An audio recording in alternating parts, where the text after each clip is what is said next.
வீட்டிற்கும் பரிசுத்த ஆவி உள்ள வீட்டிற்கும் வித்தியாசம் உண்டு.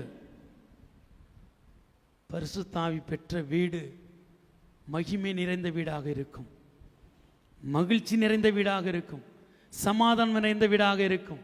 பிள்ளைகள் முன்னேறுவார்கள், ஸ்கூலில் படிப்பாங்க, காலேஜில் படிப்பாங்க, லீடராக இருப்பாங்க, டான்ஸ் ஆடுவாங்க, பாட்டு பாடுவாங்க, ஸ்போர்ட்ஸில் ஃபஸ்ட் வருவாங்க, ஆண்டு விழாவில் பரிசு வாங்குவாங்க, அசம்பிளியில் ரீடிங் வாசிப்பாங்க, அசம்பிளியில் இறைவனுக்கு பாடல் பாடுவாங்க,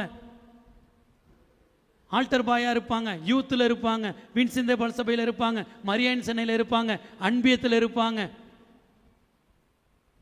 சிஸ்டராக வருவாங்க, சாமியாராக வருவாங்க, பங்கு மன்ற செயலராக இருப்பாங்க, ஊர் தலைவராக வருவாங்க.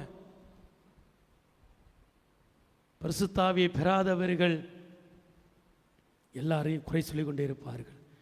பிள்ளையை ஆல்டர் பாய்ஸ் ஆல்டர் கேர்ள்ஸுக்கு அனுப்ப மாட்டார்கள், பாட்டு கிளாஸுக்கு சுத்தமாக அனுப்ப மாட்டாங்க,